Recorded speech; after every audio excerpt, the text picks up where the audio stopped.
Assalamualaikum warahmatullahi wabarakatuh.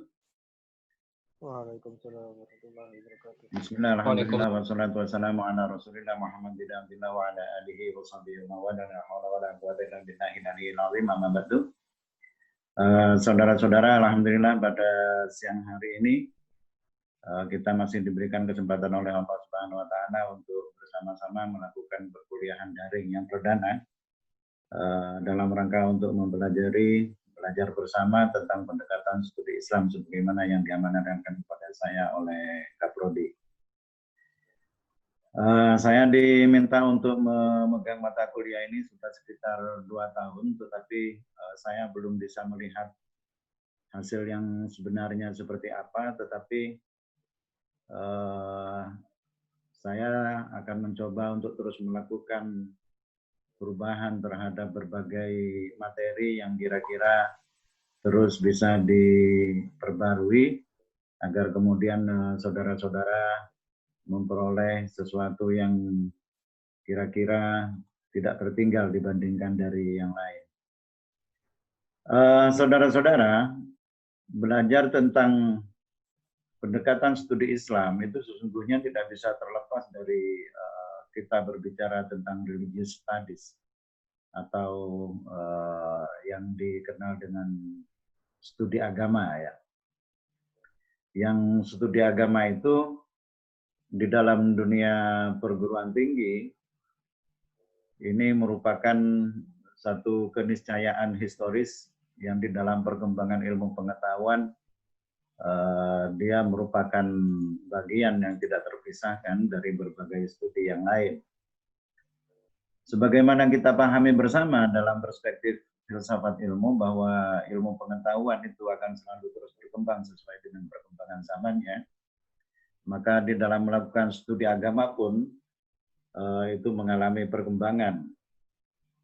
Di dunia Islam, orang belajar Islam itu berangkat dari sebuah ajaran atau disebut dengan doktrin. Sistem pembelajaran dan metode yang digunakan pun itu bersifat doktrinal. Yang diajarkan atau yang dipelajari itu berupa norma-norma. Yang kemudian nanti dari sisi ini para ahli mengatakan bahwa di dalam Islamic Studies itu pada mulanya yang dipelajari adalah norma atau disebut dengan normative method. Yang normative method ini tidak bisa terpisahkan dari pendekatan-pendekatan yang lain di dalam studi Islam. Nah, sebagaimana studi yang lain, studi keislaman itu juga mengalami perkembangan. Karena ada banyak hal yang mempengaruhi terhadap perkembangan ilmu pengetahuan di dalam studi keagamaan. Beberapa di antara yang mempengaruhi terhadap perkembangan ilmu pengetahuan di dalam studi Islam itu, misalnya munculnya berbagai pandangan filosofis, kajian-kajian filosofis, munculnya kritisisme literal, kemudian adanya pendekatan historis, dan adanya kajian-kajian kritis terhadap kajian-kajian teks yang pada sisi ini kemudian mengakibatkan munculnya berbagai perubahan di dalam pendekatan yang dilakukan di dalam studi Islam. Nah, secara umum, sebagaimana dikatakan oleh Charles G. Adam, bahwa hubungan antara agama dengan studi agama itu mengalami perubahan sejak tahun 1960-an. Charles G. Adam dari hasil studinya mengatakan bahwa antara aktivitas kalangan-kalangan masyarakat muslim dengan aktivitas studi sejarah-sejarah agama yang dikembangkan oleh Marx itu mengalami beberapa hal yang berbeda yang mengakibatkan hubungan di antara keduanya itu juga tidak sama. Pertama, adanya fakta bahwa di dalam sejarah studi agama, para sejarawan sering menghubungkan adanya data-data di dalam Islam yang memberikan kontribusi yang cukup baik untuk pelajaran studi agama. Yang dari situlah maka kemudian dipahami, kata Charles D. Adam, bahwa diperlukan sebuah pendekatan yang berbeda dibandingkan dari pendekatan-pendekatan yang sebelumnya di dalam mempelajari Islam. Nah, beban kerja bidang studi ini kemudian dicoba didekati dengan berbagai pendekatan yang berbeda dari sebelumnya. Ada studi-studi kawasan yang mulai dikembangkan di beberapa perguruan tinggi, sehingga ada studi tentang masyarakat Arab, masyarakat Iran, masyarakat India, masyarakat Indonesia, begitu, untuk mempelajari fakta bahwa ada realitas keberagamaan masyarakat Muslim yang berbeda dengan norma yang dipelajari di dalam ajarannya itu. Bukan hanya keberagamaan masyarakat yang berbeda di antara satu wilayah dengan wilayah yang lain itu yang berbeda, tetapi tema-tema kajian utama di dalam kajian sejarah agama itu juga memberikan pencerahan yang cukup signifikan bagi perkembangan studi keislaman. Permasalahan-permasalahan yang dihadapi para ahli agama, kata Charles D. Adam, itu mengalami anomali keilmuan yang mendatangkan konsekuensi yang tidak menyenangkan di dalam studi agama. Terutama di dalam hal ini adalah tentang agama Islam. Nah, Frederick Denning itu mengatakan bahwa unsur peradaban di dalam setiap agama itu juga meniscayakan adanya perilaku keberagamaan yang berbeda. Umat Islam Indonesia di dalam melaksanakan ajaran-ajaran agamanya itu berbeda dengan masyarakat di Iran misalnya, masyarakat di Mesir, dan mengakibatkan munculnya fakta keberagamaan yang berbeda di antara masyarakat. Yang oleh karenanya maka dalam hal ini Frederick mengatakan perlu adanya minoritasasi di antara kajian-kajian keagamaan di dalam kajian keislaman. Hal ini setidaknya diakibatkan oleh munculnya berbagai model kajian yang dilakukan oleh para orientalis di dalam melakukan studi agama, terutama di dalam pandangannya tentang Islam. Yang agak negatif, kemudian dianggap ada ketidakobjektifan di dalam melakukan studi Islam oleh para orientalis. Nah, Martin kemudian melihat ada sesuatu yang menjadi reaksi dari kalangan umat Islam, di mana kalangan umat Islam juga melakukan kajian yang cukup signifikan perubahannya dari studi-studi normatif menuju kepada studi-studi pemikiran dengan model revivalism. Munculnya orang-orang seperti Hasan Hanafi, kemudian Arkun, kemudian Ismail Roji Al-Faruqi, dan munculnya beberapa tokoh yang lain itu memberikan gambarnya reaksi terhadap pola studi yang dikembangkan oleh para orientalis. Nah, pada sisi yang lain, saudara-saudara, sebagai sebuah studi terhadap agama Islam ini, sesungguhnya di dalam kalangan umat Islam sendiri, kalau kita lihat juga mengalami pancaroba, ya, di mana kalangan umat Islam sendiri di dalam mempelajari Islam itu memperlihatkan adanya perbedaan di antara kalangan akademisi Muslim yang belajar di perguruan tinggi dengan orang-orang yang berada di pesantren misalnya. Nah, akibatnya adalah keilmuan Islam yang berkembang di sebuah wilayah itu dipengaruhi oleh dua cara pandang itu. Yang pertama adalah cara pandang yang mempertahankan terhadap paradigma-paradigma salafnya, yang lebih cenderung dengan studi-studi normatifnya, sedangkan para akademisi yang sudah dipengaruhi oleh pendekatan-pendekatan modern seperti munculnya kajian-kajian sosiologi untuk Islam, kajian-kajian antropologi untuk mempelajari Islam, kajian psikologi untuk studi Islam, mencoba untuk melihat tidak hanya kepada norma-norma, tetapi kepada historisitas Islam, kepada fakta keberagamaan masyarakat Islam.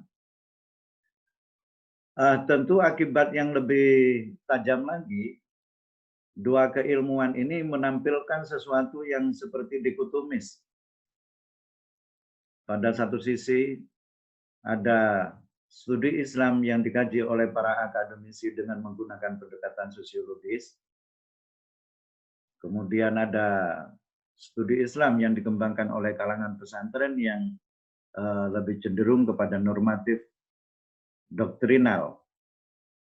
Dari sini dapat kita simpulkan bahwa pendekatan yang paling banyak dilakukan di dalam studi Islam kita bisa bagi kepada dua.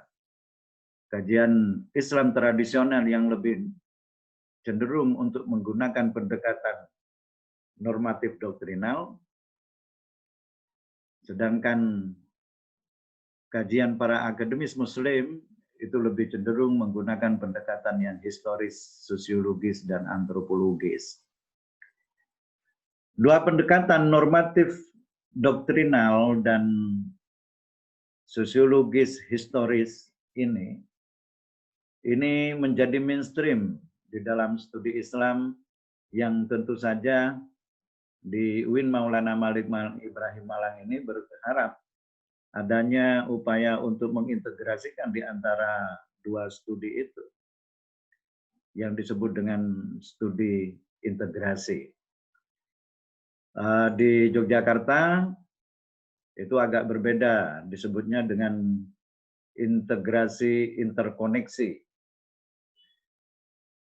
Kalau di UIN Maulana Malik Ibrahim Malang kita hanya menggunakan teori integrasi saja. Kalau di Yogyakarta, sebagaimana di launching oleh Prof. Amin Abdullah itu, ada dua kerangka teoritis yang ingin dikembangkan di dalam studi Islam di Yogyakarta dengan teori integrasi interkoneksinya itu. Yang pertama adalah kajian-kajian Islam doktrin yang disebut dengan normal science. Jadi disebut dengan normal science. Tetapi ada kajian yang lain yang disebut dengan revolutionary science di dalam Islamic Studies yang ini diharapkan kemudian bisa diinterkoneksikan antara satu dengan yang lain yang memerlukan sebuah paradigma yang berubah atau diistilahkan oleh Prof. Amin Abdullah itu dengan shifting paradigm. Nah, di dalam studi hadis misalnya, saudara-saudara, orang mempelajari hadis, kalau dulu kita belajar ulumul hadis misalnya, maka kajian-kajian terhadap hadis itu lebih banyak kepada studi-studi yang mempelajari tentang kesahihan hadis. Kesahihan. Orang mempelajari tentang bagaimana kesahihan hadis itu lebih cenderung menggunakan pendekatan-pendekatan yang bersifat normatif. Karena apa? Karena hampir semua teori yang ada di dalam ulumul hadis klasik itu meniscayakan adanya kajian-kajian normatif itu. Tetapi sekarang ini yang diharapkan sesungguhnya studi hadis itu tidak hanya dilakukan dengan kajian normatif, termasuk objek material yang digunakan itu juga tidak hanya kepada bagaimana ketersambungan sanad misalnya, tetapi juga bagaimana kemudian studi itu diarahkan kepada studi matan. Nah, saudara-saudara, di dalam studi Al-Quran itu juga mengalami shifting paradigm. Dulu orang belajar tentang asbabun nuzul misalnya, dengan merujuk kepada alitkon fi ulumil Quran, al-burhan fi ulumil Quran, maka asbabun nuzul itu didekati dengan menggunakan pendekatan normatif. Mengapa? Karena yang dijadikan sebagai landasan untuk asbabun nuzul itu tetap adalah kesahihan daripada hadis-hadis yang digunakan untuk menceritakan tentang sebab sebuah ayat itu diturunkan. Nah, belakangan studi asbabun nuzul itu tidak hanya diinginkan dengan menggunakan pendekatan itu yang normatif itu, tetapi juga diinginkan menggunakan pendekatan historis yang disebut dengan historis sosiologis atau sosiohistoris.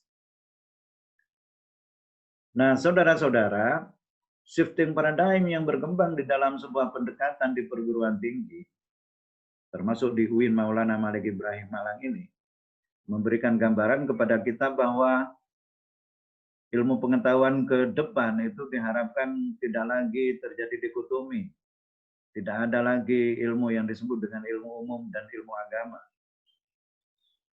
Diharapkan kemudian nanti ada upaya yang dilakukan oleh para akademisi, sebuah konsepsi keilmuan yang mengintegrasikan di antara semua ilmu pengetahuan. Mengapa demikian? Saudara-saudara, bahwa memang setiap ilmu pengetahuan itu selalu memiliki objek yang berbeda antara satu dengan yang lain. Yang saya maksudkan bahwa setiap ilmu pengetahuan itu selalu memiliki objeknya tersendiri. Misalnya, ketika kita melakukan studi terhadap Al-Quran, ilmu Nahwu mempelajari Al-Quran atau memberikan penjelasan terhadap Al-Quran dari sisi strukturnya. Tetapi ilmu Shorof memberikan penjelasan tentang bagaimana perubahan makna disebabkan karena berbedanya model kalimat yang digunakan di dalamnya. Begitu juga ilmu balaghah, tidak melihat tentang bagaimana perubahan itu terjadi, tetapi bagaimana kemudian makna itu berubah karena muqtadal hal yang berubah, susunan-susunan yang berubah. Nah, ilmu nahwu, ilmu shorof, ilmu balaghah mempelajari Al-Quran, teksnya satu, yaitu Al-Quran. Tetapi objeknya berbeda. Nah, itu namanya ada objek yang berbeda. Contoh yang lain misalnya. Orang mempelajari tentang manusia, ini bisa didekati dengan menggunakan beberapa pendekatan. Orang belajar manusia bisa dengan menggunakan pendekatan biologi, yaitu ketika dia ingin memberikan penjelasan tentang anatomi. Orang mempelajari tentang manusia bisa dilihat dari bagaimana cara dia berhubungan antara satu dengan yang lain. Dan itu disebut dengan sosiologi. Ketika orang membicarakan tentang bagaimana kekhasan cara di dalam peradaban sebuah bangsa atau sebuah komunitas, maka itu menjadi bahan bagi kajian antropologi. Jelasnya, masing-masing pendekatan di dalam mempelajari tentang sebuah objek itu berbeda dari sisi objeknya dan berbeda dari sisi pendekatannya. Terakhir, ada kenyataan di dalam ilmu pengetahuan itu bahwa sekalipun itu memiliki objek yang berbeda dan pendekatan yang berbeda, tetapi nampaknya ada hubungan yang tidak bisa dipisahkan. Atau di dalam teori filsafat ilmu itu disebut dengan evidensi. Ada keterhubungan antara satu pengetahuan dengan pengetahuan yang lain. Yang ini ditandai dengan munculnya sosiologi budaya atau budaya masyarakat tertentu, kemudian ada psikologi, sosiopsikologi, ada biopsikologi, begitu. Kenyataan bahwa ilmu pengetahuan itu ternyata tidak bisa dipisahkan antara satu dengan yang lain itu, kemudian menghasilkan dua teori. Dua teori itu disebut dengan teori sinergism dan teori antagonisme. teori sinergisme memberikan gambaran kepada kita bahwa setiap ilmu pengetahuan itu memiliki karakter yang sama antara satu dengan yang lain dan itu bisa dihubungkan. Sedangkan teori antagonisme itu memberitahukan kepada kita bahwa masing-masing ilmu itu memiliki karakter yang berbeda antara satu dengan yang lain dan oleh sebab itulah maka dia tidak bisa disatukan antara satu dengan yang lainnya. Nah, saudara-saudara, kesimpulan kita di dalam pengantar ini adalah bahwa pendekatan studi Islam yang ingin kita lakukan di dalam melakukan kajian terhadap Islam, saya ingin memberikan gambaran tentang berbagai pendekatan itu, baik secara normatif maupun sosiohistoris, agar kita bisa memahami secara baik tentang berbagai pendekatan berikut dengan beberapa hasil yang berbeda diakibatkan oleh pendekatan itu. Pendekatan sebagai suatu piranti untuk bisa melihat kepada objek sekaligus menganalisis terhadap objek yang akan kita kaji itu tentu akan mempengaruhi terhadap hasilnya.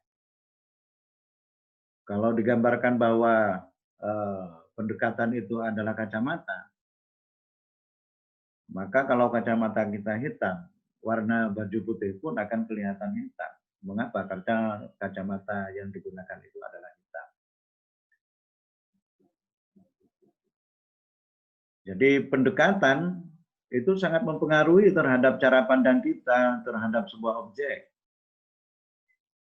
Tentu saja karena pendekatan itu akan berpengaruh terhadap objek, maka setiap objek yang akan kita kaji itu harus sesuai dengan pendekatan yang akan kita gunakan. Atau sebaliknya, kita harus pandai-pandai memilih pendekatan yang sesuai dengan objeknya. Karena tidak setiap objek yang kita kaji bisa digunakan pendekatan itu.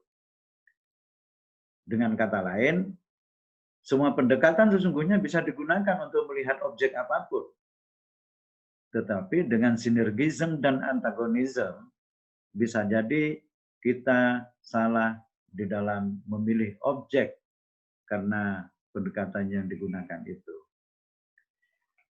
Nah, saudara-saudara, inilah pengantar saya pada kali ini, 30 menit sudah berlalu. Saya ingin nanti akan saya sampaikan materinya secara tertulis di dalam forum WA.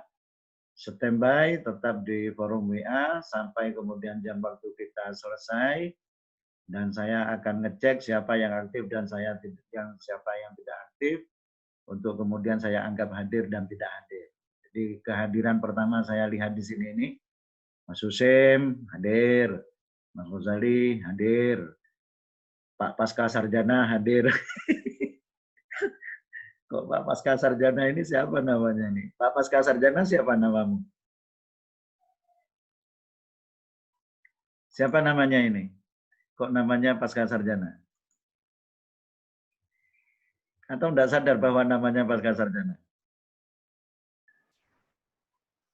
Siapa itu Iva? Iva tahu? Akbartur Rahman kayaknya, Pak. Oh, Akbartur Rahman. Ya. Nggih. Tapi judulnya di situ Pasca Sarjana. Jadi yang saya tahu ya, oh itu Pak Pasca Sarjana. Mas Hoirul, selamat siang Mas Hoirul. Selamat bergabung. Nanti kita akan lanjutkan di WA. Pertanyaan dan diskusi kita nanti akan kita lanjutkan di forum WA. Kita akhiri. Assalamualaikum warahmatullahi wabarakatuh. Waalaikumsalam warahmatullahi wabarakatuh.